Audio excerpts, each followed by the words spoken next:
Good morning student, আশা করি তোমরা সবাই ভালো আছো। আজ আমরা ক্লাস 12-এর এডুকেশন সাবজেক্টটির পঞ্চম অধ্যায় বিশ্ববিদ্যালয় শিক্ষা কমিশন এরই বিভাগ কয়ের এমসিকিউ কোশ্চেনগুলো একটু আলোচনা করব। এখানে প্রথম প্রশ্ন দেখো যে বিশ্ববিদ্যালয় শিক্ষা কমিশন গঠন করা হয়, অ্যান্সার হবে 1948 খ্রিস্টাব্দে।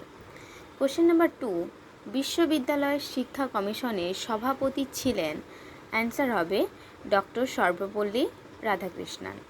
কোশ্চেন নাম্বার 3, স্বাধীন ভারতের প্রথম শিক্ষা কমিশন সদস্য ছিলেন না, অ্যান্সার হবে ডক্টর টি স্মিথ। কোশ্চেন নাম্বার 4, নিচের কোন বিশিষ্ট শিক্ষাবিদ বিশ্ববিদ্যালয় কমিশন এবং মাধ্যমিক শিক্ষা কমিশনের সদস্য ছিলেন, অ্যান্সার হবে ডক্টর লক্ষণ স্বামী মুদালিয়ার। কোশ্চেন নাম্বার 5, স্বাধীন ভারতের প্রথম শিক্ষা কমিশনের সদস্যদের সম্পাদক ছিলেন ডক্টর নির্মল কুমার সিদ্ধান্ত। কোশ্চেন নাম্বার 6, রাধাকৃষ্ণন কমিশনের মোট সদস্য সংখ্যা ছিল, অ্যান্সার হবে 10 জন। কোশ্চেন নাম্বার 7, বিশ্ববিদ্যালয় শিক্ষা কমিশনে ভারতীয় সদস্যের সংখ্যা হলো 7 জন। কোশ্চেন নাম্বার 8, স্বাধীন ভারতের প্রথম শিক্ষা কমিশনে বিদেশি সদস্যদের সংখ্যা ছিল 3 জন। কোশ্চেন নাম্বার 9, রাধাকৃষ্ণন কমিশনের প্রতিবেদনের পৃষ্ঠা সংখ্যা ছিল, অ্যান্সার হবে 747। কোশ্চেন নাম্বার 10, গ্রামীণ বিশ্ববিদ্যালয়ের ধারণাটি প্রথম প্রকাশ পায় রাধাকৃষ্ণন কমিশনে। কোশ্চেন নাম্বার 11, রাধাকৃষ্ণন কমিশনের রিপোর্টে গ্রামীণ শিক্ষা ব্যবস্থায় যে স্তর বা পর্যায় সম্পর্কে বলা হয়েছে তার সংখ্যা হলো 4। কোশ্চেন নাম্বার 12, বিশ্ববিদ্যালয় শিক্ষা কমিশনের রিপোর্টে গ্রামীণ শিক্ষা ব্যবস্থার নিম্ন ও উচ্চ বুনিয়াদী শিক্ষার যে সময়কাল সুপারিশ করা হয় তা হলো 7 অথবা 8 বছর। কোশ্চেন নাম্বার 13, বিশ্ববিদ্যালয় শিক্ষা কমিশনের রিপোর্টে গ্রামীণ শিক্ষা ব্যবস্থার উত্তর বুনিয়াদী বা মাধ্যমিক শিক্ষার যে সময়কালের সুপারিশ করা হয়েছে তা হলো 3 অথবা 4 বছর। কোশ্চেন নাম্বার 14, রাধাকৃষ্ণন কমিশনের রিপোর্টে গ্রামীণ শিক্ষা ব্যবস্থার মহাবিদ্যালয়ে স্নাতক শিক্ষার যে সময়কালের সুপারিশ করা হয়েছে তা হলো 3 বছর। কোশ্চেন নাম্বার 15, রাধাকৃষ্ণন কমিশনের রিপোর্টে গ্রামীণ শিক্ষা ব্যবস্থায় বিশ্ববিদ্যালয় স্নাতকোত্তর শিক্ষার যে সময়কালে সুপারিশ করা হয়েছে তা হলো 2 বছর। কোশ্চেন নাম্বার 16, রাধাকৃষ্ণন কমিশনের মতে প্রতিটি গ্রামীণ মহাবিদ্যালয়ের শিক্ষার্থীর সংখ্যা 1,500-এর বেশি হবে না। কোশ্চেন নাম্বার 17, রাধাকৃষ্ণন কমিশনের মতে প্রতি গ্রামীণ বিশ্ববিদ্যালয়ে ও বিজ্ঞান বিভাগ মিলিয়ে শিক্ষার্থীর সংখ্যা 300-র বেশি হবে না। কোশ্চেন নাম্বার 18, গ্রামীণ উচ্চশিক্ষার ক্ষেত্রে ভারত সরকারকে পরামর্শ দানের জন্য National Council of Rural Higher Education গঠন করা হয় 1956 খ্রিস্টাব্দে। কোশ্চেন নাম্বার 19, বিশ্ববিদ্যালয় শিক্ষা কমিশনের রিপোর্ট সরকারের কাছে পেশ করা হয় 1948 খ্রিস্টাব্দে। কোশ্চেন নাম্বার 20, নিচের কোন শিক্ষাবিদ বিশ্ববিদ্যালয় শিক্ষা কমিশনের সদস্য ছিলেন, doctor James M Duff. Question number 21, doctor T Guard নিচের যে শিক্ষা কমিশনের সদস্য ছিলেন তা হলো বিশ্ববিদ্যালয় শিক্ষা কমিশন। কোশ্চেন নাম্বার 22, বিশ্ববিদ্যালয় শিক্ষা কমিশনের উচ্চ শিক্ষার মান উন্নয়নের জন্য বিশ্ববিদ্যালয় ও কলেজগুলিতে পঠন পাঠনের কাজের দিনের সংখ্যা বছরে কত দিন করার পরামর্শ দিয়েছেন, অ্যান্সার হবে অন্তত 180 দিন। কোশ্চেন নাম্বার 23, রাধাকৃষ্ণন কমিশন চিকিৎসা শাস্ত্র শিক্ষার কলেজগুলিতে শিক্ষার্থীর সংখ্যা কতজনের মধ্যে সীমাবদ্ধ রাখার সুপারিশ করেছেন? অ্যান্সার হবে 150 জন। কোশ্চেন নাম্বার 24, রাধাকৃষ্ণন কমিশনের মতে বিশ্ববিদ্যালয়ের প্রবেশের যোগ্যতা হবে 14 বছরের মাধ্যমিক শিক্ষা উত্তীর্ণ করা।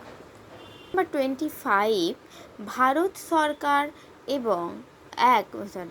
সরকার এক বিশেষ আদেশ বলে ডক্টর সর্বপল্লী রাধাকৃষ্ণনের সভাপতিত্বে বিশ্ববিদ্যালয় শিক্ষা কমিশন গঠনের কথা ঘোষণা করেন 1948 খ্রিস্টাব্দের 5ই নভেম্বর।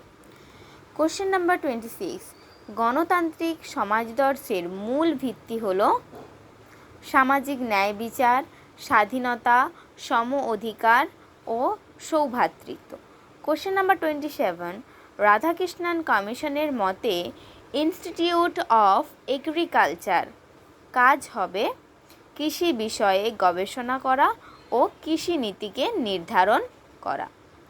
কোশ্চেন নাম্বার 28 দেখো, বিশ্ববিদ্যালয় শিক্ষা কমিশন মাধ্যমিক শিক্ষা স্তর থেকে বিশ্ববিদ্যালয় শিক্ষা স্তর পর্যন্ত ভাষা শিক্ষাদানের জন্য একটি ত্রিভাষা সূত্রের সুপারিশ করেছেন।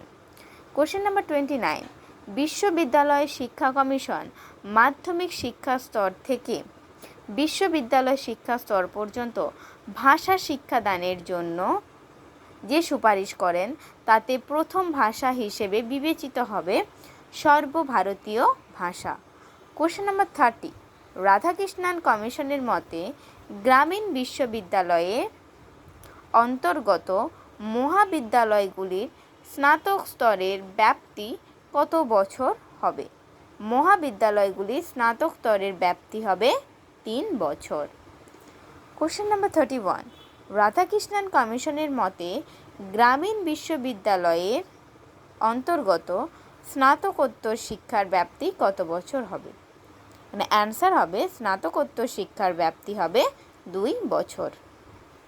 কোশ্চেন নাম্বার 32 দেখো, NCRHE অর্থাৎ National Council of the Rural Higher Education এই সংস্থাটি কত খ্রিস্টাব্দে গঠন করা হয়? অ্যান্সার হবে সংস্থাটি 1956 খ্রিস্টাব্দে গঠন করা হয়। কোশ্চেন নাম্বার 33, কোন কমিশন বিশ্ববিদ্যালয় শিক্ষকদের জন্য প্রাইভেট ফান্ড বা প্রভিডেন্ট ফান্ডের ব্যবস্থা গড়ে তোলার সুপারিশ করেন? এটা হবে রাধাকৃষ্ণন কমিশন। কোশ্চেন নাম্বার 34, বিশ্ববিদ্যালয় শিক্ষা কমিশন কত খ্রিস্টাব্দে তার প্রতিবেদন সরকারের কাছে পেশ করেন? 1948 খ্রিস্টাব্দে।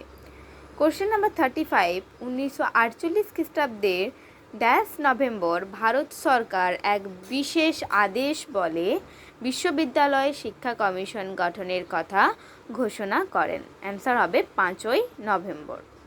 কোশ্চেন নাম্বার 36, জাতীয় শিক্ষা আন্দোলনের বিশেষ পটভূমিতে সাম্প্রদায়িক কারণে স্বাধীনতা অর্জনের পূর্বে বেনারস হিন্দু বিশ্ববিদ্যালয়, এটা অ্যান্সার হবে আলিগড় মুসলিম বিশ্ববিদ্যালয়। কোশ্চেন নাম্বার 37, যে রাধাকৃষ্ণন কমিশন বিশ্ববিদ্যালয়ের শিক্ষকদের শিক্ষাগত ও পেশাগত যোগ্যতার ভিত্তিতে ড্যাশটি শ্রেণীতে ভাগ করার পরামর্শ দিয়েছেন? অ্যান্সার হবে 5। কোশ্চেন নাম্বার 38, রাধাকৃষ্ণন কমিশনের রিপোর্টে সাধারণভাবে বিশ্ববিদ্যালয়ের শিক্ষকদের অবসর গ্রহণের বয়স ড্যাশ বছর করার সুপারিশ করেছেন? অ্যান্সার হবে 60 বছর। কোশ্চেন নাম্বার 39, বিশ্ববিদ্যালয় শিক্ষা কমিশন আইন শিক্ষার কলেজগুলিকে পুনর্গঠিত করে আইন বিষয়ে ড্যাশ বছরের ডিগ্রি কোর্স প্রথা প্রবর্তন করার সুপারিশ করেছেন? অ্যান্সার হবে 3 বছর। আজকে এই পর্যন্তই আলোচনা করলাম। নেক্সট পার্টে বিভাগ ক্ষয়ের যে সংক্ষিপ্ত উত্তরভিত্তিক প্রশ্নাবলী রয়েছে সেগুলো আলোচনা করব। এখানে যদি তোমাদের কোথাও বুঝতে অসুবিধে হয় আমাকে কমেন্ট সেকশনে জানিও। Thank you.